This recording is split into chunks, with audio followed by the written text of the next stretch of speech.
Hey guys, it's Pete from Pete for Anxiety here, the mental health podcast, breaking the stigma that mental health is talked about again.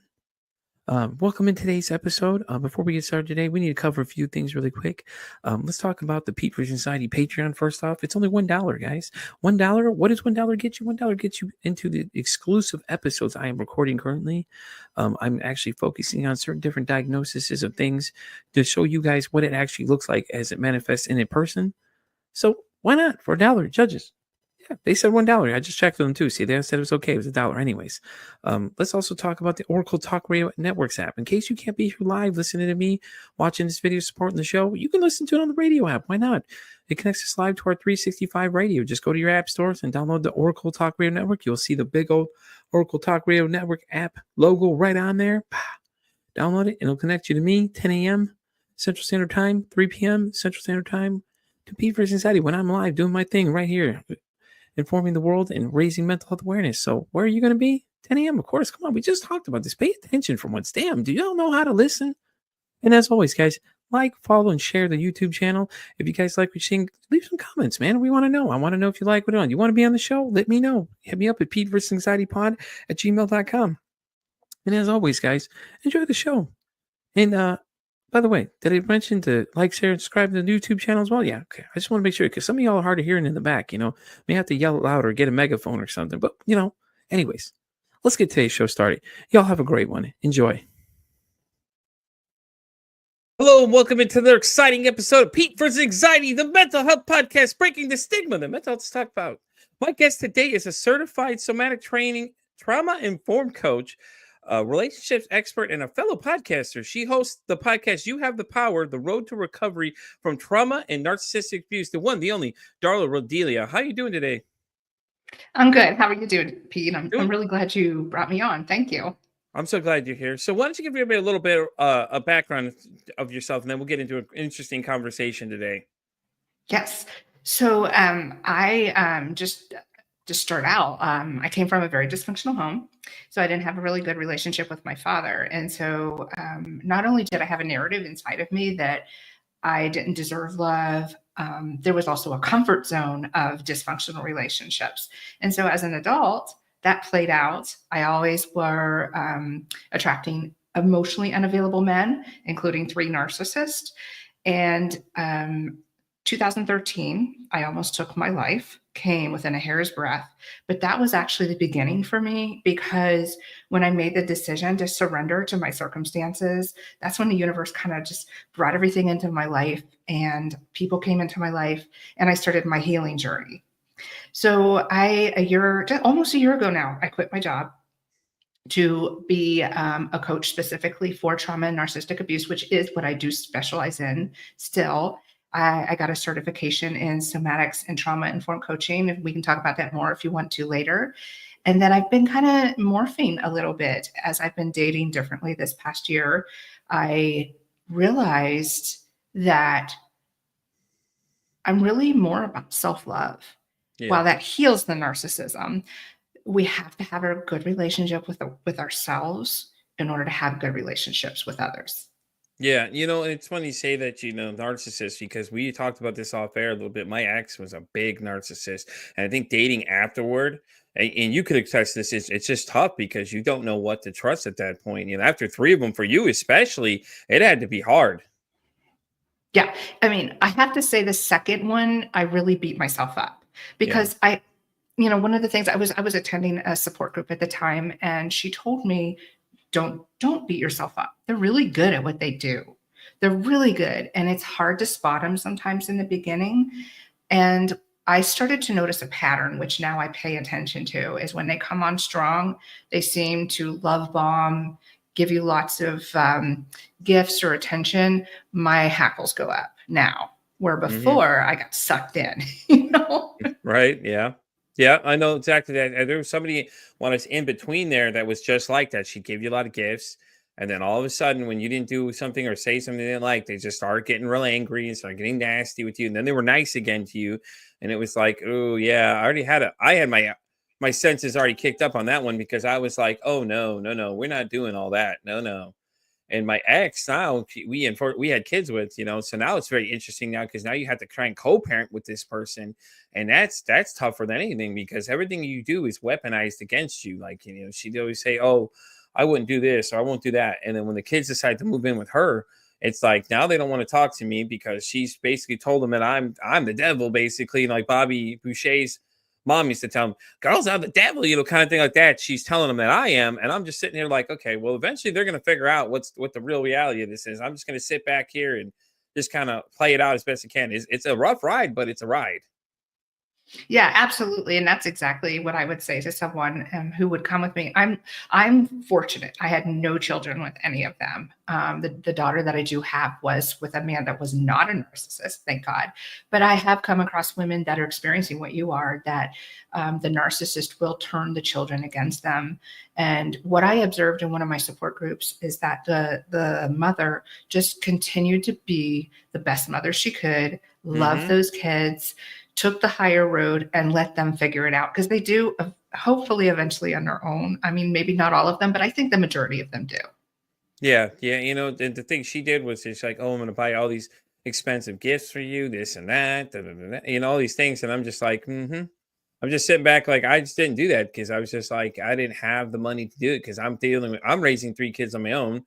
She had left in the beginning of it when we first split up. She left for 6 months, and it's like it's great that they tend to forget that part because she's filled their head with so much nonsense after that. And the way she did it was actually pretty strategic. She's like, "Oh, I'm going to buy them all iPads," and I'm like, "Okay, well, I couldn't say nothing there because that's technically setting me up at that point." Because then she's like, "Well, this way she could communicate with them little by little." And what she was doing is little by little just filling their heads with things because went to full head speed when my oldest and I got into it. She was like, "Oh, mom said it'd be so much better living with her than here." Because I had strict rules of things of how I did things. I didn't allow them just to do whatever they want. And oh no, mom let me do whatever I want. So it's so much better there. She told me it'd be better and things like that. I'm like, okay, now it's making sense. Yeah. Yeah. I mean, absolutely. I mean, any relationship that narcissists have, it's a form of brainwashing. They are brainwashing that person, whether it's a family member, friend, child, spouse. That's, they are, it's their form of control. So they hate themselves and feel so out of control internally that they have to control others. Yeah. Yeah, no, I agree. She would do that though. She try and manipulate the situation. It's funny you say control because I had a flashback there for me because that's what she'd always do. She'd always want to be in control. She'd also lie to everybody too, like her mom and everything would always help her out with things, but she'd always lie to her about everything. And I'd sit there, listen to them and things like that. And she'd just make up these like crazy stories about things. Oh, well, no, Peter's changing jobs, not telling her exactly the situation was, I changed jobs for her because she had a career and I didn't have anything really. I was just kind of like adjusting it to let her at least, do her thing because she spent all this time to go to school and things like that. So I was like, you know what? It makes no sense for me to make you juggle something when I could just adjust my schedule, and find something that fits what fits into our little area thing and stuff like that. But then it turned into her not being home anytime. She'd always leave me with the kids all the time, and I'd be up all night and I wouldn't sleep because I'm working third shift. So I'm up getting the kids from this bus and everything else. And she's like, "Oh, I got to go out somewhere. I got to go out somewhere." Eventually, it turned out she was cheating, which I already knew because I had a feeling of sorts. Like there's just things I started noticing, like little things that people just don't think of. That a friend of mine and me and him are great friends now. He and I were discussing, and he's like, "Dude, open your eyes and look at what's going on here." He said, "Realize what you're looking at." And I play back all the different notes of things that you see. He said, "You're not wrong, man. You can see she's doing these things." And then she tried to gaslight me and tell me, "Oh no, no, you're crazy. You're making these things up," and always started argument, and get me mad. So then she could turn it around and say, "Oh well, no, he's such a bad guy always because you're accusing me of something I'm not doing." I'm like, "Okay, well, this is what I'm looking at, and this is what's happening." And you like I said, she used to like we were big marijuana smokers at the time too, and she always kind of kept me in a state of mind where I couldn't like at first I didn't focus on it, but then my buddy started saying something. He kept harping at me, going, "Hey, listen, man, look at the facts," and then eventually I realized what was going on. Yeah, I mean, and that it takes a while. First of all, we want to think the best of people, especially someone we care about and love. But they're Hmm. very good Hmm. at using that against you for sure. I mean, that Exactly. gaslighting, that whole creating a situation and then condemning you for your reaction is such a common trait. There were so many ridiculous fights. Mm-hmm. I I mean, like, first of all, we were married. I shouldn't have to quote unquote borrow money from my husband. But Yeah. there was an incident where I had to quote unquote borrow $100. I gave the money back to him. He went into this long circular explanation that ended up into this, knockout, drag out fight where I never paid him back because the money went to this, this, and this. So technically, I never paid him. It was like, but I gave you the money. It doesn't matter what you did with it afterwards. And why are we even having this discussion? We're married. It was those kind of things, like hiding my keys when I was trying to go to work, and I'm very organized and put things in specific places, and then putting them back when I'm not in a room, and then yelling at me that I'm crazy and overreacting and have anger issues. Yes, I love it when you say that because I'm crazy and I'm overreacting was the number one thing she was always say to me. She's like, look at it. You're acting all crazy. And look at this. And in front of the kids is where she really got me fueled up. And then it was, oh, look at your dad. He's acting crazy right now. And I'm like, okay. I didn't see it at the time because I was blinded by rage when she started Mhm. saying, doing things. I got into a rage. I went and seen red, as they like to say, and then it was just like, uh, her and I would just get into it constantly about just dumb things, and when you said that too, I just resonated with me because I was like, yeah, that's exactly how it happened for me too, and it was just, it was ugly because it was like, she'd always make herself look like, and my mom would do the same thing too, though. Like, and we had talked a little bit about this. My mom, I think she was too, honestly. I don't think I'm piecing it together, but I think she may have been a narcissist a little bit because the way she does it is like, she was so physically abusive when we were kids. Like, I'm talking like, she was stomping me one time. I was telling my wife about this other day that I don't remember the subject. I was in front of a dresser or something. And she kicked me down to the ground and things like that. And it was hard, man. I was remembering all that stuff, and it's rough. And she was just like, I'm talking like she's trying to put out a fire kind of stomp, in case anybody's listening. That's exactly what it was. It was just like that. And then it was when I said something to her about it later on in life, and she was like, oh, I never did those things. Your dad's lying. He's making up things. And I was like, I don't think I'm making up that. I remember getting my ass whooped a couple times by you. And I mean, like, beat up kind of thing. Like, it wasn't discipline. It was, you would just take any kind of object you find and just, like, I mean, there's there's the forms of different, like a SWAT. Okay. No, this woman went to just start swinging away like she was just fighting somebody kind of thing.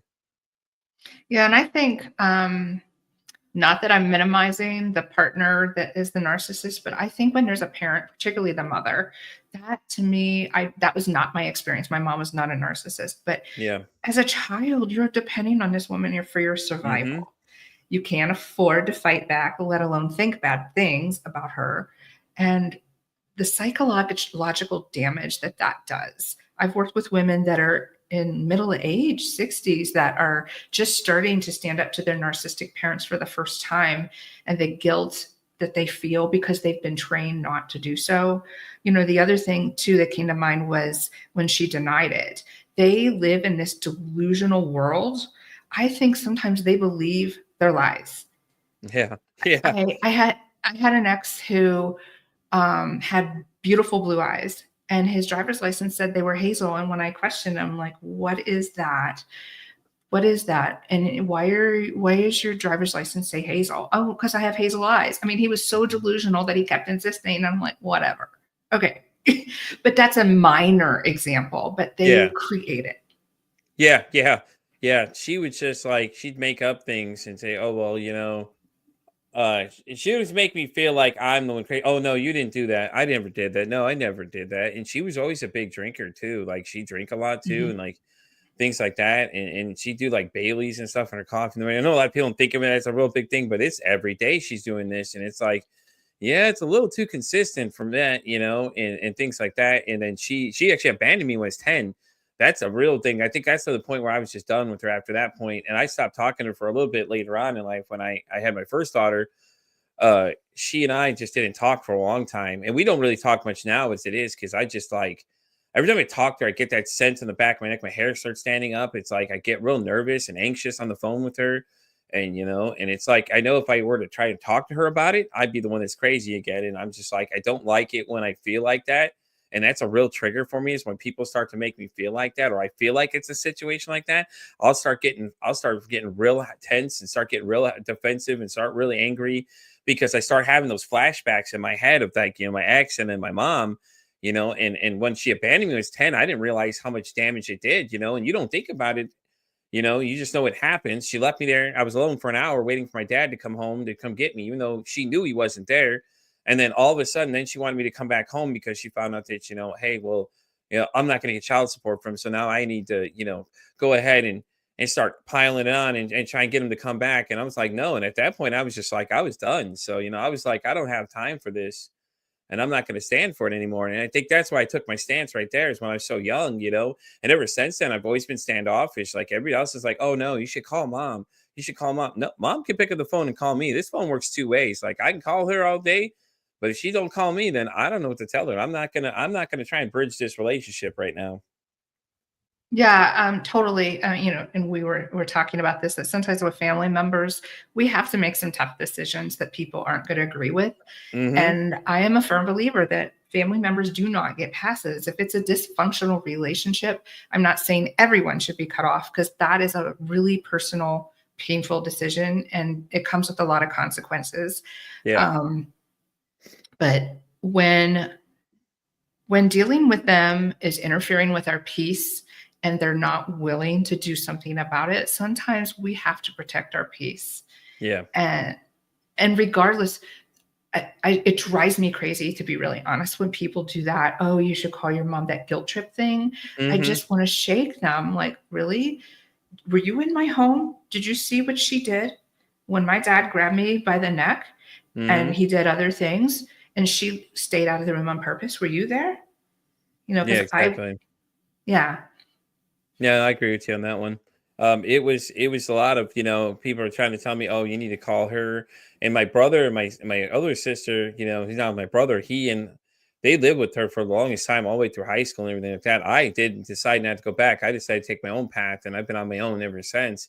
And I like I said, I call her now, but like when you get that phone call, man, it's like that heightened sense just kicks up, man. Like all of a sudden, my anxiety will start kicking up because I'm afraid what she's going to say next on the phone to me.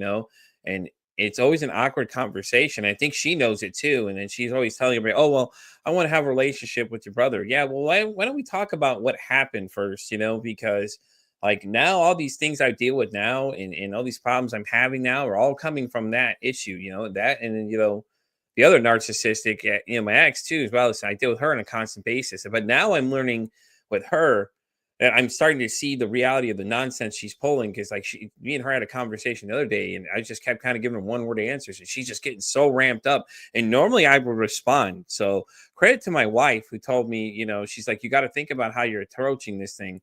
She's like, you got to, be smart about how you do it because without her, she actually thinks it's my wife that's texting her. She's like, well, tell your wife to stop texting me. I'm like, and we laugh about it. So I told her about that one time. I was like, stop texting her. Say, listen, stop texting her. What's wrong with you? And all I'm asking is just questions directly to her about things like, hey, how the kids doing and things like that. And I found recently they've moved back to the Chicagoland area with her mom and everything, which I'm like, I'm all for it. Like, I'm not against them doing what's best for the kids at the end of the day. If and things like that. I had no problem with that. I made sure to state that, but it's always with her. It's like she's trying to pick at you and she's trying to get me to trigger and say something that's going to give her something ammunition to use against me because she got mad when I kept giving the one word answers and just kept slamming the keys. You just see the lines of dialogue just popping in. I'm just laughing at myself like, God, did I really respond to all this? Because normally before that would be my first reaction. It's just let's start see if we can do the keyboard faster and type it faster and things like that. And I just now that I look at it, I look like a fool when I did it originally. Now it's just like you notice these things, and the more that you don't give into it, the madder they start getting and everything else. And then it's, oh, I'm going to send you these letters, and the kids don't want to talk to you. It's her new thing now. Oh, I'm going to send you letters. Where'd you like the email to be? And I'm like, I'm not going to respond. It's like, because you already know what my email is. It hasn't changed. I've had the same email address for God knows how many years, and it's all little things that she pokes at and tries to come at you with all that kind of stuff. Yeah, there's actually a term for what you're doing. It's called gray rocking. And it's the perfect technique because they do feed off of whether they get positive or negative energy or responses from you. It's called supply, and they're feeding off of that. And when I once had someone describe it as act like you're at the DMV. You work at the DMV, and That's awesome. and that's That's right. awesome. And it drives them crazy. It's Hmm. actually in some ways Like, I remember when I went no contact with my ex and I stopped responding to his text, and he would always like, and it was true. I would like bombard him with texts and phone calls because he would ignore Mm-hmm. them. And that anxiety kicked in. Like, deep down, I knew he was cheating, but I didn't know it consciously at the time. But anyway, when Yeah. I stopped responding and he sent me like 5 texts in an hour, they ramp up because they can't stand it. But what it is you have taken your power back and they have lost that power. So that's why they get so upset. Right.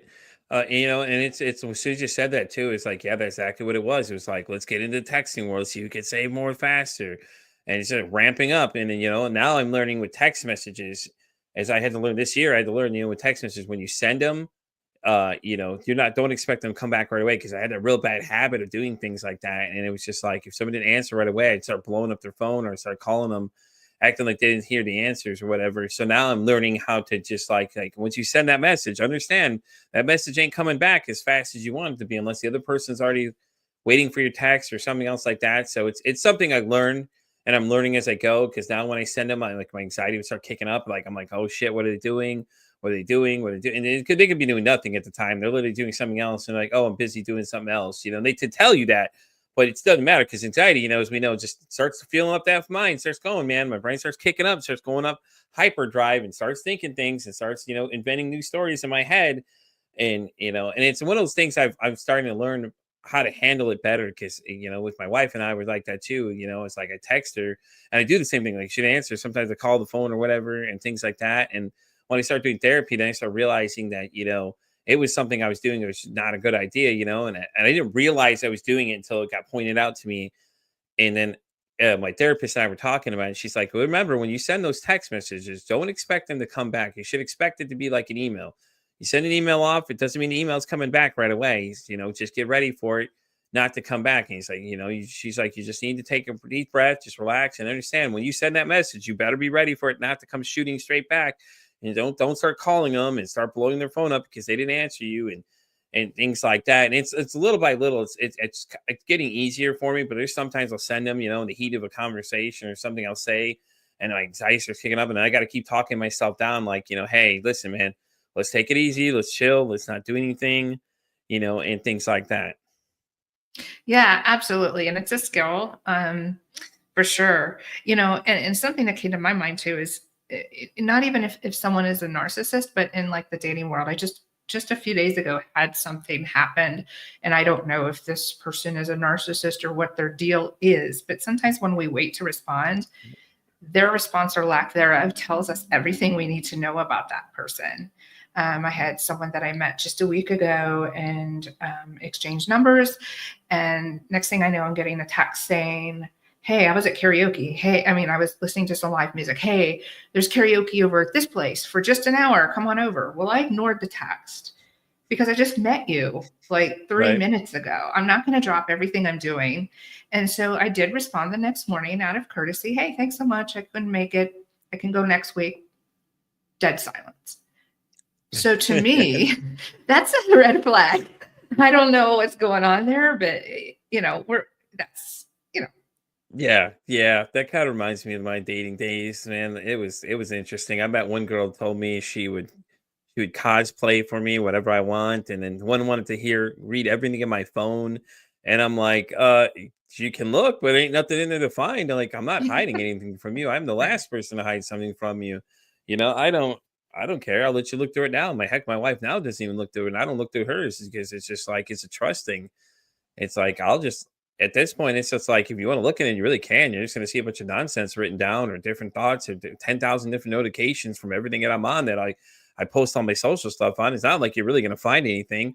It was so funny because that was one of their requirements. And I'm like, yeah, we just met like 2 seconds ago.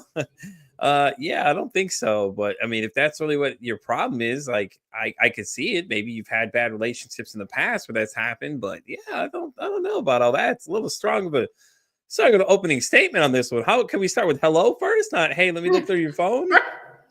Yeah, that's it. How I went. That's a privacy issue, in my opinion. Of that is, if you're that worried, let's say you're already in a relationship and you're that worried, then maybe you should be listening to what you're worried about versus trying to figure out if that person is doing it or not. I mean, and if your fear is that at that level at the beginning, you've got some inner work that you need to be doing before you're out in the dating world, because Yeah. how can you Yeah. build trust? How can you build trust if you're saying at the beginning, I'm going to Hmm. be spying on you? It's like I said Basically. hello, and then you're just like it's the way I look at it. It's like when they say hello, you say hello to a woman. It's like for a lot of girls now, it's these guys just say these like heinous things, and do all these things, and it's instantly like it's like you go in defensive mode right away when we just say hello. I'm like, all I said was hello. Okay. I didn't say, hey, you want to hook up or something. Somebody that's what they were allowed to say too. I'm not looking for a hookup. I'm like, I just said hello. I mean, can we get past that part first? Like, hey, how are you? Let's exchange Yeah. names first. Like, hey, I'm Pete. Let's get past that point first. And it was just like, yeah, okay, sure, why not? It's just I wanted to point this comment out real fast. One of the recent guests, Wanda, that was on, she says everything she's saying is resonates, by the way, which it Oh, does. I thank mean, you. and like we were discussing too, it did kind of. I was listening to actually your podcast, which is what it's how you have the power, right? And I know it has You have the power. there you go. Yeah, if you guys haven't listened to it yet, go and check it out. It was great. I was listening to the latest episode, I believe it was, but it was like a lot of it was resonating with the two you guys were talking about. So my question to you is how did you start the podcast? Was it just something one day you're like, man, you know what? I'm talking about this kind of stuff. Maybe there's other people out there who feel the same way I do. It fell into my lap, totally. I started in August. So interesting. I started my business just about a year ago, and I was attending a free training. And the lady said, "Oh, you should be a guest on podcasts. It's a great Mm-hmm. way to share what you do." And I was like, "What are you talking about? I've never done that. I don't know how to do that." Right. And it kind of morphed from that. So within a few weeks of doing some guest appearances, I realized I love this. I think I'm Yeah. just going to start my own. And in August, I did. And I just started bringing on guests a few weeks ago. I did a bunch of solo episodes just to get my feet wet. I love it. I found it really healing personally, because I'm Yeah. still healing, always will be. Talking about it, like the episode I think you're referring to is when I went no contact with my sister and talked about Yeah, toxic that's one. Yeah, family that was the one I was dynamics. listening to. Yeah, it was really good. I was listening to in the background. I was working on some stuff last time. So looking up, some research information, things like that. And I was like, man, she's got a podcast. Okay, let me go check it out. And I'll start listening because that was the same way. I had a podcast at first. I started last year. It was an interesting experience. Started as a solo project, just something fun to do. And I started learning a lot of stuff. And then I brought in a co-host, which that became a complete disaster project afterwards because she was the type of person to start saying these like outrageous things. And my wife got mad at one episode. We had a conversation. Something got said, and my wife didn't tell me what it was that made her mad, but then she did. I was like, "Why didn't you tell me sooner?" Like nobody liked her either. Like this is a funny part. Like after this whole thing went down, I changed subjects and decided to take a break and switch subject. Everybody started coming like, "Well, I didn't like her anyways." Well, thanks for telling me now, guys. I appreciate Right. it. And it was just like she'd say the most outrageous things, inappropriate, like wanted to like ramp up the conversation, especially when it came to politics. She's like, oh, we should record an episode, have people come in and just start responding. How about let's not do that? Let's not do that at all. And my wife said the same thing. She's like, yeah, we're not doing that. We are absolutely not doing that. And I was like, yeah, you heard her. She said no go. The boss said no go, so it's a no go. And I started this one in August actually. So the timeline was like I started August as an idea. I put it out there and I put a couple of ads on Facebook, and that's eventually how we linked up was Facebook. And I, Mhm. I I had met a guy like a week or so afterwards that was part of the Oracle Talk Radio Network, which we're on right now. Tom, he had reached out to me because he had seen it. He said, "Hey, listen, I'm starting this new podcast network. Would you be interested in doing this?" And at first, I didn't think it was a real email. I'm like, okay, this guy can't be serious. So I set up the meeting with him, and I found out he was real serious. He was like, "Hey, man, what do you think about doing a weekly show on the network? What time slot works best for you?" And then he's like, let me figure out, everything, all the details from there. And then lo and behold, this thing shot off. Like I was already out to the end of the year, but within like the next month or so, I was almost halfway to the end of the year. So then I decided to try add a second time slot, and just in case, somebody were to cancel, not a big deal, because it was outside of my normal time spot because Oracle said I could do it. So shoots the end of the year. I'm like, damn, I must have something here because this is resonating, with a lot of people. And then um, come to November, I discovered they have calendars for these things. I was like, oh, great, because I'm over here trying to do this all myself and trying to schedule it all on my own. Well, now I got a calendar that can do it for me. All right, cool. So that shot off to somewhere in the middle of May, and this is just Monday, mind you. This is just Mondays. I didn't open any of the other days up until the beginning of this year. And if you watch from the beginning to where I'm now, you'll see a transformation of things. I start having a lot of self discovery as I go, and everybody I meet is I'm learning new things as I go along the way. And it's been really great because this has strictly been just guest on. I don't think I've really done any solos episodes because I did that at first, but I was like, this is more. Let's have a conversation about something that not a lot of people are talking about. Like, you have people that touch on it and things like that, but like that's great. All of them are like doctors or anything. But where's the average Joe conversation opinion that comes to this? It's great. We have all these people that know all this stuff, have this great information, but it's like it's great to interview different people like yourself because I get to meet different people and learn different things from everybody. And then different people that come on the show, they actually come and share their stories too. I've had a couple so far. Actually, Wanda's one of them and another girl, they had the most viewers during the time the episode was being recorded. They had like 10 active viewers the whole time. And I just kept signaling the numbers, and you could just see Wanda, like at first was a little hesitant, and then they warm up and they go. And you just watch her open up, man, and just start. We just had a great time. It was a great time, though. She's a fellow podcaster too. She stopped for a little bit, so she started talking about getting back into it again. I was encouraging her. She has BPD, and she was like, I said to her, I said, you should video log what it's like to have that every day and see, just post videos and let people know what it is, give a little more awareness to what it is. And she's been doing it. And it's kind of interesting to see because you get to watch it and it's just like, it's real. I know her fears were like, oh, it's going to be, I don't want to be negative. It's not really negative because this is your life, man. It's not negative for you to sit there and show people what it's like to have it, because everybody could read it in a book, but what does it look like when someone actually is dealing with those problems? Yeah, I mean, and that's something that I do in my blog and my podcast. I actually document the the progression of my life. In my solo Hmm. episodes, those are usually stream of consciousness. They're not scripted. I pick a topic. I might have a couple of notes, but I went through a really bad breakup in November. It crushed me, Yeah. but at the same time, that is exactly what I needed to do because like we were talking, I just moved to Durango and I had talked with this gentleman about us moving here together. I know I wouldn't be here now if I was still with that man. I was supposed to be here. And I have setbacks. I have complex PTSD. So I have good days and I have bad days. But I like to talk about that because healing, I don't want to be some kind of guru. Like Hmm. healing isn't perfect. It's not some achievement. It's ugly and it's messy. And I And want it's to a make it it's a rough achievable. conversation at times too, It's and you a have to rough. like it is. It is. It is. And it's not easy. And I want it to look real for people because I don't want them to be discouraged and not do anything. So Yeah, no, I yeah. agree. My thing too is like I'm very interested ever since I started my own healing journey and going through things. I've been more curious, and the more people I get on here, the more things I learn. And people are like, "Oh, I love how you're always so engaged." I'm like, "Yeah," because I'm interested. Like when I pick certain people to be on the show, at first it was I was just going, and now I'm on another site where it's like detailed profiles and everything. I'll tell you about that when we get off here.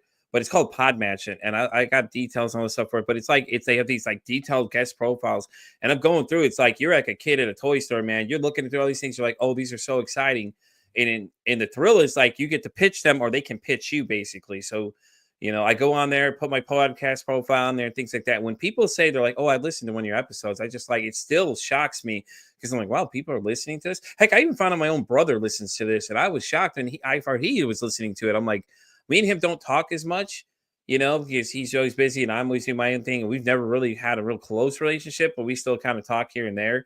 And he's like, yeah, I listen to it. And my other brother, apparently, he's a psychiatric nurse. He listens to it too. And my sister-in-law, I'm like, wow, y'all are listening to this? Okay, well, like I guess I'm doing something right here because somebody's listening to this. It always shocks me though, and it's just like it's great. But like I said, I love it because I get to engage with new people and learn new things and stuff like that. There are a few episodes where it was a little rough to get through the conversation, but it's just some people's personalities don't clash well, and like a lot of people are like, oh, hey, do you do pre-interviews? No, I just kind of hit click and go for it because this is an amateur. Like this isn't professional. Yeah, I'm getting there. I'm working on stuff. I've upgraded my background in case anybody has seen any of the other episodes. You can clearly see now I have a actual background back there. Thank you to one of my sponsors that they sent it to me. I got a new logo and stuff like that. So I'm like, I'm learning things as I go. And it's the fun thing. I think it's the fun thing about it. So I'm learning stuff about myself. I'm learning stuff about the podcasting world. I'm learning about interviewing guests and things like that. And the guests I'm picking and bringing on, I'm having great conversations. Like I said, I was telling you about the Betsy one. Her and I got into a conversation about negative self-talk. And it was just like we got in this engaging conversation. And I don't think if we would have stopped, I think we probably would have still been going for like at least 3 hours long. It was just her and I going back and forth about it because she had so much information. And there was another guy I met too. He does a lot of work with PTSD with military and first responders. And Sam's like, I call myself a lunkhead or something. I forget what he called himself. Basically calling himself a meathead. I'm like, Sam, you might know far by the stats alone that you've laid down. There's no way in hell you can call yourself that, man. You are just really informed on your topic. You know exactly what you're talking about and things like that. And that's the great thing is that I'm not an expert, but I'm learning stuff as I go. And it's great because I always recall a lot of the conversations I have. We had an oh shit moment on the show. I don't know if you've gotten to it yet. The one with Brian. Him and I were talking. He was talking about suicide ideation right on the show, man. He was literally live talking about this. And I was like, oh God, here we go. 30 minutes in, he's like, Pete, I got to tell you something. And he just starts talking about it. And hats off to Brian because he was just talking about, oh, I had the in my hand and I was ready to go. And right before we recorded, he's like, that morning, I was just like, oh God, this guy is going to say something. And it was an interesting moment because like I'm panicking on the inside as Brian's talking about this. But at the same time, it's the realism of the fact that he's talking about this and people can understand is that Brian's got a lot going for him. But that doesn't mean he doesn't have problems in the backseat that people don't know about, and what goes on, the thoughts that go through his head and things like that too. So I think that was a great example. But the fact that he literally was talking about it live while we're live recording, and the world can hear this thing because I'm being heard in like 10 different countries at least. People are listening to this all these places as far as Australia and things like that. And he's talking about this. I think it was shocking, but at the same time, I think it was such a real conversation needed to be had. No, 100%. And I think that there's a lot of those topics like suicidal ideation that should Hmm. be talked about more because I'm very familiar with that. I once, so not so much anymore. Now I did almost take my life in 2013, but I will say that most of my life, even my childhood and a lot into my adult life, suicidal ideation was kind of like an old best friend. Hmm. It was always in the back of my mind. Yeah. Um, yeah, it was a normal. I mean, it's not normal, but it was my normal. Yeah, no, I get what you're saying. Yeah. Yeah. I had another gentleman that came on end of the year, one of the last episodes I did for the last year. Alex had come on and Alex had mentioned the same thing. He's like it was his best friend basically because he said at least 6 times. I know he said at least 6 or maybe more, but he had thoughts of it, but he had a lot of people around him that were committing suicide around him. So he was like it wasn't what he was feeling him, but he was like he was dealing with all these things. Alex has had like dreams of being an MLB player. He wanted to play in the Major League Baseball. He was getting scouted by the Toronto Blue Jays, which is one of the major league clubs over there in Toronto. He was in the school. He was lining up. He's doing everything. He was on his way, and then he would start talking about like, oh yeah, I've had like I attempted like 6 times, and he'd talk about it. And I guess a lot of people didn't know that. So when his episode aired, he said a lot of people reaching out to him going, oh man, I didn't even know, dude. And he's like, yeah, he's like, you would never even know. That's the thing. It's just like, no matter how good you have it going, it's like that was his best friend almost. Like him and them were like a tag team partner. He was bouncing Mhm. back and forth, in between it. And I do agree. I think it's an interesting conversation. So I've assembled a panel of 6 people for this first one I'm going to do. And I have another guest, previous guest, Dr. Kristen said she wanted to be a part of it. So I'm trying to have as many of them. And the conversation is just that. Suicide in general is just talking about it because it's a rough conversation when that conversation comes down. A lot of people either don't know to take them serious or they don't know what to say next because when it happens, it's like fight or flight responses kick in and you just start freaking out because you're like, oh crap, is this person serious or not? Or you think they're kidding. Oh well, oh man, I just want to kill myself. And when you make those comments, a lot of people don't realize that sometimes they're hinting at something's wrong and they're trying to tell you Mhm. something's wrong. Am I not right with that? Yeah.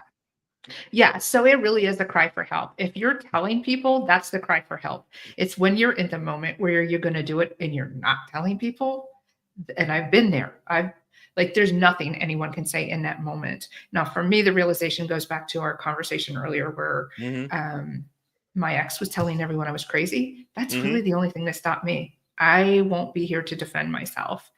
And I didn't want him to win. But I will say that when people do say those things, they do want help. They're hurting so bad. And if we don't step in, they may reach a point where that hurt, the black hole they feel, they can't see out of it. They just Yeah. don't. And I understand people think it's a selfish thing to do. And I understand that it hurts. I can't even imagine what it would have done to my daughter. I can't even imagine that.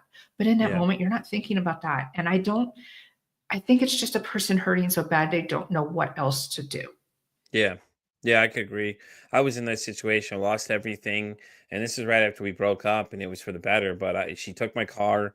I was living in a hotel, walking to work every day. Luckily, I had a boss. It was really cool. And I had a friend that just wouldn't give up on me. It was just a random person I met at one place I was working at. She got really big into religion, and she could see something was wrong. And she'd always read these scriptures to me. And I didn't think anything of it at the time. I just thought she was crazy because she just all of a sudden just pop it out and start reading scripture to me. And I was like, I didn't think about it at the time, but then I realized that she knew something was wrong, or she could see something was wrong, and she was trying to help me. And I was at the edge a couple of times. And me and another guest, actually, Stephanie Acock, were both talking about it. Stephanie was actually, I think she said she was in Hawaii on whatever, but she was literally doing the proverbial looking over the cliff because she was thinking about jumping too. And her and I were talking about it, and I was like, that's what it was like. It was like looking over the cliff, you're kind of teetering between it, like you're ready to Mhm. go. And it was just that one phone call that stopped everything because somebody called me, and I think that's what shocked me is that somebody called me. And I don't, it was hard because I've been there. I thought about it, man. And it's just like, everything was gone. I lost everything. And I've gone from absolutely nothing. I was living in a hotel, walking to work, not sure where my future was heading. I haven't seen the kids, and she was using the kids against me too, because she was real good at that too. So and things like that. And then it was, and after that was that she kept dropping them off. So I'm like, I'm at work and she's trying to drop them off, and it's like she's trying to get me fired. But my boss, she was understanding, and she had no problem with them being there, and it was like standing up for me and things like that. And the scary thing was this girl is like 23 and I'm like in my 30s, and she's got so much knowledge, years beyond her own self. And I don't think she realized how much she helped, when it came to that, because she was trying to weaponize the kids by leaving them there. Like, oh, if I leave him there, he's going to eventually get fired. Then he'll have to kind of do whatever I say. And then she started getting physically abusive too. I've never told anybody that either. When I was in the car with her, she like offered to give me a ride somewhere to go get something. And then she'd get mad when I wouldn't give her money and started like hitting me and things like that too. And I never responded because I started having flashbacks of my mom started hitting me and stuff like that. And then eventually I just start getting so mad. I'd stand up and say something, and then I look like the bad person because she's the one that was hitting me when we were going down the road. And she was using it to the advantage. And oh well, I'll come pick you up in your car if you pay me to come get you and things like that. Yeah, that's wow. How did you move past that or work through that or Uh, I just kind of like powered forward. I don't even remember what the mindset exactly was, but I just know that I was yeah. done. I think it's when the incident happened, when she called the cops to my house and told me that I need to leave my own house when I was getting ready to go to work. And these officers are telling me, well, you need to leave because she's scared. Because that's what she did. She played the game of, oh, she got me so upset because she'd like text me and accuse me of things. And then like, I get so mad. I came home one day. She was just like, she went to the neighbor's house. I called her to figure out where she was at. Cause like, hey, where you at? And she's like, oh, I'm over here. We're scared. Da, da, da, you need to leave. And I'm like, I'm not leaving anywhere. I'm not, it's my house. I'm not going anywhere. I'm paying all the bills kind of thing. And I'm just sitting here like waiting to go to work. And all of a sudden, and knock on the door, and the cops are like, hey, we need you to leave. And I was like, I think that's the moment when I said I'm just done with everything else. And Mhm. my parents had called me one day and asked me if I wanted to move to where I'm at in the area I'm now. It's just like, hey, when the kids come back to you for the summer, because we were going to stay for 4th of July, we're going up there to visit. Do you guys just want to stay and whatever, turn the tables on her? Because kids are already staying with me a lot as it was. They always staying at me in this little cramped hotel room, and it was a lot of cramped space and not a lot of things to do and things like that. And I was just like, yeah, and I decided to just go for it. I'm like, yeah, and I left the job I loved. I loved the job I was at. And it was just like, things like that were just starting to make sense for me again. And I was like, then I had to go reset again. And then I'm where I'm at now. We had moved out here, and even my dad, it was an interesting journey because my dad even said to me, he's like, I gotta be honest with you. It's like, I don't know how you're doing it. I don't know how you're taking care of 3 girls on your own, man. He's like, I could never do it, man. I'm proud that you're doing it though, but he's like, I couldn't do it. I don't know how you did it. I'm like, I don't either, man. I'm just figuring this thing as I go, man. I'm like, it was hard because I'm juggling 2 jobs, try to make sure the three of them are okay. And where we lived, we were only like 2 houses down from my parents, so they would come check in on them and things like that. So they were never unattended at any point. So and things like that. But it was hard. Like it was hard to just admit that it was over, you know. And when it was over for me because she kept trying to convince me to get back together with her and things like that. Because I don't know what she was doing. She'd never really tell you. You never know. You hear stories about her. She'd be out doing different things, and she had called the kids around Christmas that year that we had separated. And apparently, her brother-in-law told me she was high as a kite talking to the kids, and the kids obviously don't know what's going on. They can't tell, but he could tell, and he was like, "Yeah, she's messed up, man. I don't know what she's doing." I'm like, "I don't know. I don't even know where she's at." She was running around with this other individual, the guy she cheated on me with. So, and I was like, "I don't know. I don't know what she's been doing. No one knows where she's at because she disappeared for a 6 month time span." You know, and then I got left trying to have to be the adult for the kids. And I think that's what it was. It's just, you know, I had someone to take care of these kids, couldn't just abandon them because I felt like, you know, I didn't want them to feel, you know, like they're getting abandoned too, because that's what my mom did to me. So now I'm like, you know, and I think that's what it all just came to pass is as soon as like that one phone call is just like, you know, hey, do you want to do this? And I think that's when I decided, like, you know, hey, let's just go for it. Why not? At this point, I've lost everything. Like, what more can I lose? I'm basically living. I have basically 3 boxes to my name, and that's it. So I had to rebuild everything after that. So Yeah. Um, when relationships, whether it's just a relationship or a marriage ends with a narcissist, they often implode like that. Like you just get pushed over the edge one last time. And I will say that those relationships that end, I think those breakups are far worse than mhm. any other breakup because it's a double loss because you're not just only losing a relationship, you're losing the dream.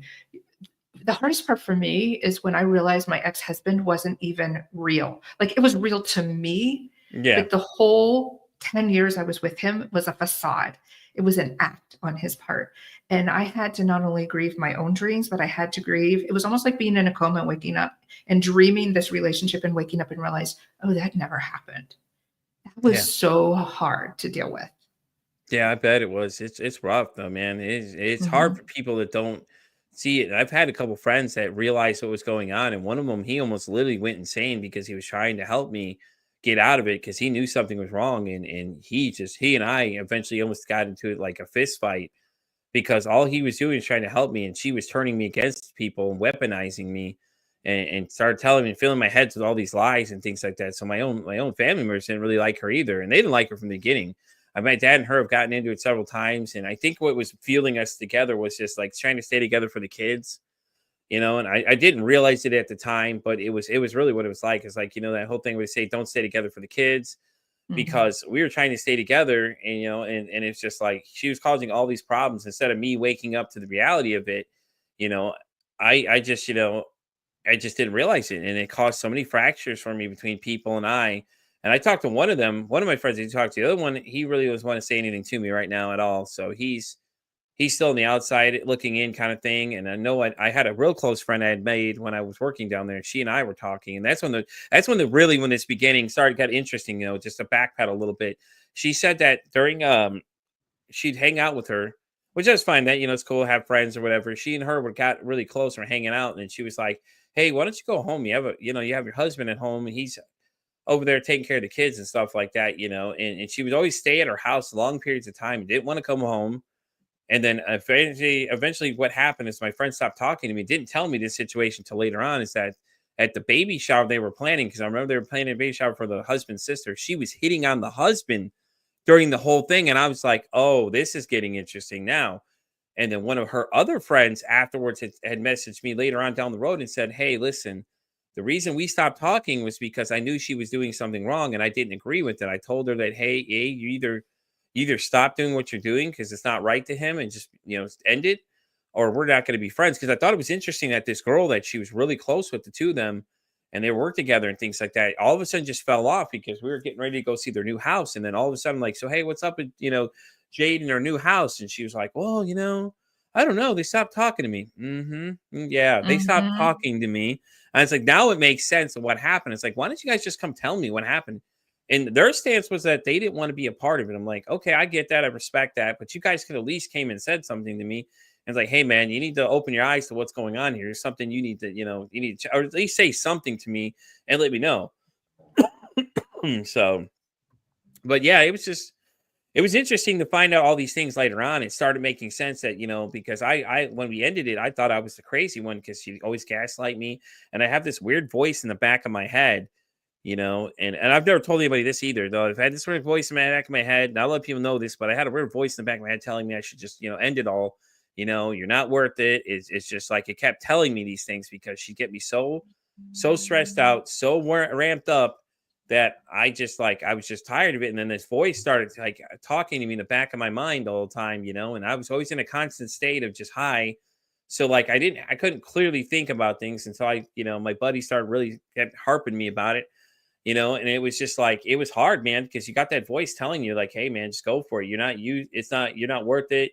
Just end it here, things like that. And I thought about it. And then I remember that year in Christmas, I drank so much because they weren't there and she wasn't there with me. She was calling me and it was got me so upset. I couldn't even, I don't even remember. I don't even remember that year Christmas. I blacked out. I was that bad. I drank like 2 handles of Crown Royal in a day and a half. I was gone. I was drinking all the time, really bad. Like I drink really bad. I come home and a lot of those, like, I guess they're called like tall boys, those big cans. I shotgun like 6 of those.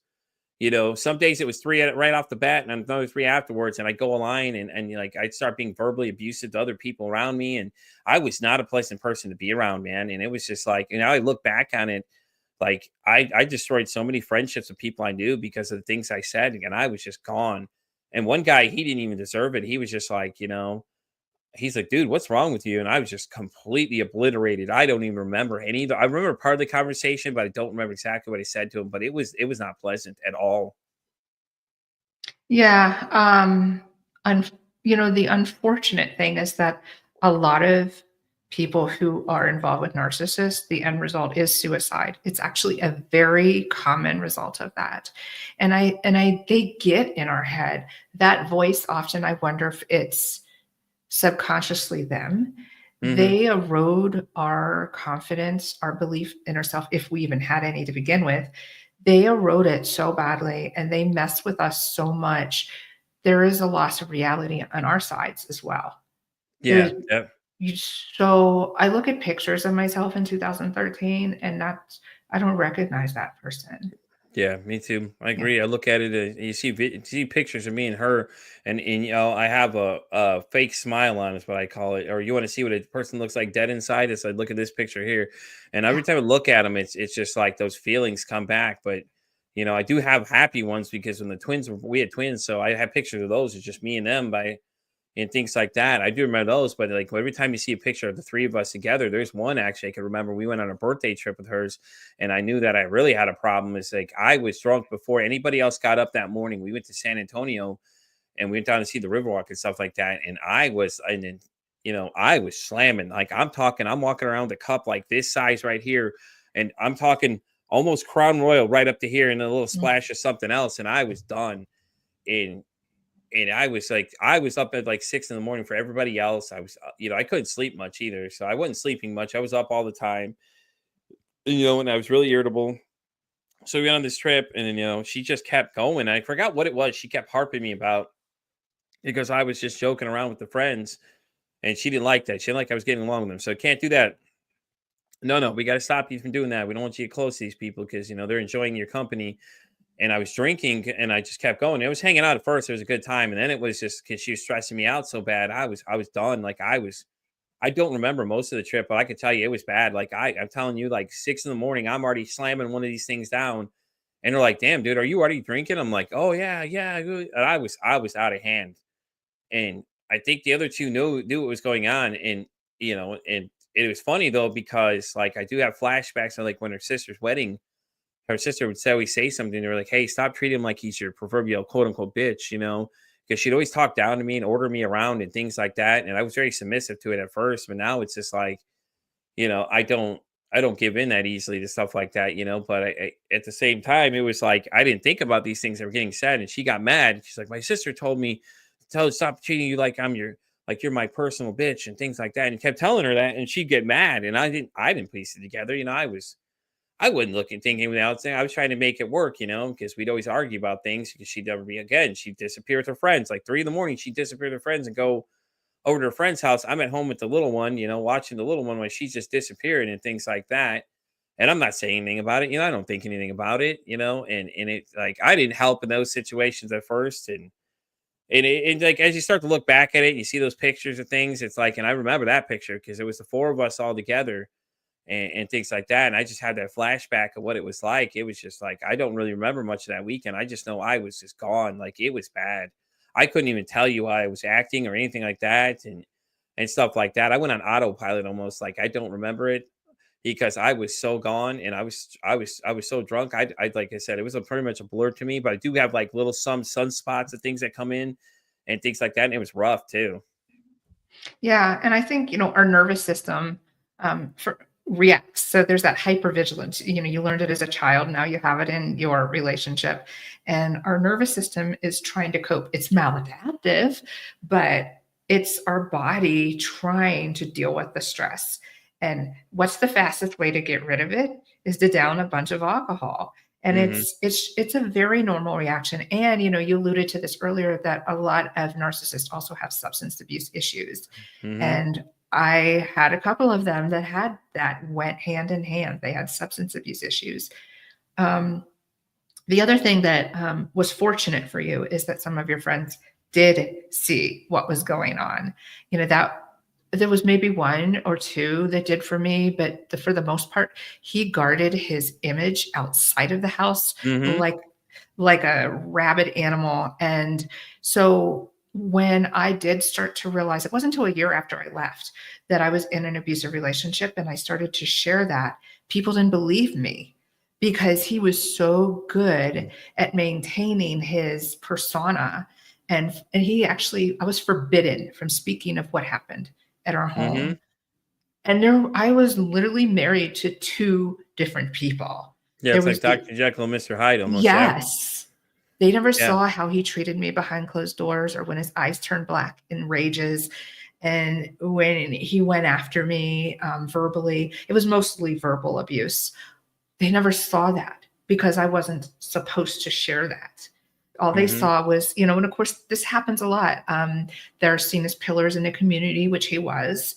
Hmm. And I actually had to walk away from most of my, if not all, my friends at that time, not only because of what they call flying monkeys. He was using people to get information about me or to get a message to me or get them on my side, divide and conquer. But I realized that they weren't going to help me through this. Yeah. Yeah. Yeah. And it's hard though when you're looking for help and a lot of people don't realize what you deal with behind the back scene and things like that. Because she did the same Mhm. thing like that. She basically it was a covert, and then technically considered a covert narcissist. Technically, isn't that what he was? Mhm. Because Yes. I've had a guest on before. Mia Hanks is an author. She published a memoir about narcissists, and it was funny because Mia and I actually lived about 30-40 minutes from each other and things like that. And it was crazy because a lot of what she was saying resonates just like your story resonates with me too. A lot of stuff because I could feel it, man. I'm an empath, so I feel it a lot.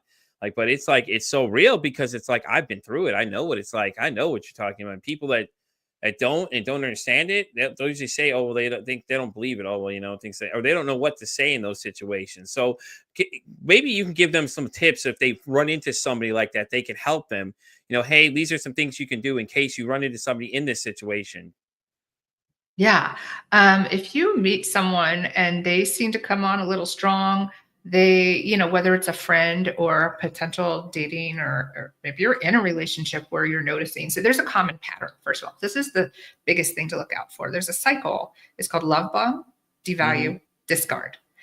They come on really strong, they're perfect, they're amazing, and then they start to devalue you, make snide comments, maybe pay a little less attention, and then there's the discard. Maybe they disappear like your ex did for long periods of time.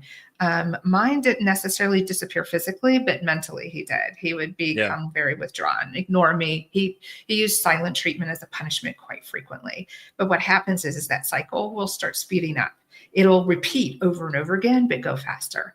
Also, too, if you notice, you just feel it in your gut. I knew from day one something was off. He was really chummy with his ex-wife and a lot of other women. But you brush it under the rug. Oh, I'm being overreactive. Oh, if your gut says something's off, it probably is. I would say Yeah. listen to your body. Your body knows maybe when your mind doesn't. The other thing is do some of those things. If they do come on strong, put times in between when they text you or call you and when you respond, just to see how they react. Be very aware. If someone asks or questions your reality, first time, call it out. Mm-hmm.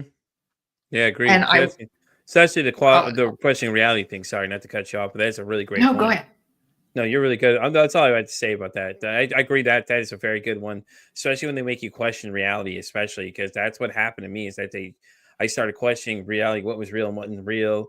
And then I started questioning my own sanity at one point.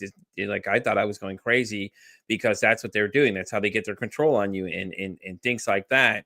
And that's how she do it though. She'd sit there and get you so ramped up, you start doing things that you normally wouldn't do, and then make you look like the evil person because they got you so mad to do certain things and trigger you, and they know exactly what they're doing. Like don't think they're Mhm, just doing it by chance. They know exactly what they're mhm. doing, and they feed off that stuff. Yeah, I mean, all of it is very calculated and manipulative. It is on purpose. This is not just something subconscious. I do not believe they can be rehabilitated. Do not go to therapy with them. Do not go to therapy Hmm. for yourself. You may not want to tell them because that they whether they know or they go with you, they're going to use that against you. And the other thing is if you are in a relationship and you realize you're with a narcissist and you're going to leave, do not tell them. The highest number of murders happen in the first 7 days. And I had an incident with the last narcissist I was with. He did not show violent tendencies, but a month after I kicked him out, he broke into my apartment. I don't know what else is under that lid. So you have to be careful. You Hmm. just don't know really who they are because you never knew them in the first place.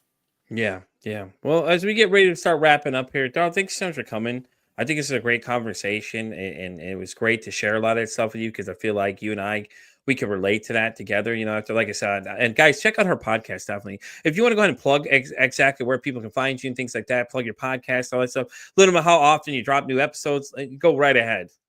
Yeah. So the podcast is You Have the Power, The Road to Recovery from Trauma and Narcissistic Abuse. It's on all major, Apple, Spotify, Amazon Music.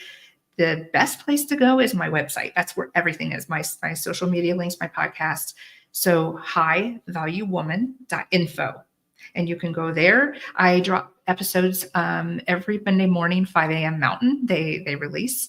And yeah, I mean, if you want to listen, I talk about a variety of Definitely things. listen. Hmm. Definitely listen. I tell you Yeah. guys right now, it was a great conversation. The one I listened Thank to you. last night about that, it was awesome. It just flowed between Darla and the other person that was there, and it was great and things like that. So, and I don't know if you're taking any guests. I'd love to come on sometime and talk some I more. am taking guests. Definitely. See, there you go. Because I love doing Yeah, podcast spots and things like that. cool. And I'll have everything in the description below in case any of you guys are listening to this somewhere else, Spotify, wherever else. I'll include everything inside the description for you guys, where to find her and everything like that. And once again, Darla, thank you so much for coming. This was a great conversation. I feel like, the minute I start looking into it, I start listening, I'm like, oh yeah, this is going to be interesting because I was excited because I'm like, hey, listen, it's time to talk about some things here. And it was great to unpack some of this stuff with somebody that can at least understand what I'm dealing with and things I go through and stuff like that. So I appreciate you very much for coming. Thank you. It was So, really great for me as well. well, Thank you. well, guys, I'm going to wrap up this episode of Pete's vs. Anxiety. You guys know where to find me. I'm pretty much on X all the way down to TikTok. I'm on everything from Spotify all the way down to iHeartRadio. And I would say it costs absolutely nothing to be kind to somebody. One kind act you could do could save somebody's life, or hell, you can even make their day. I'm Pete vs. Anxiety signing off saying, hey, don't ask how your day is today. Ask how your mental health is today.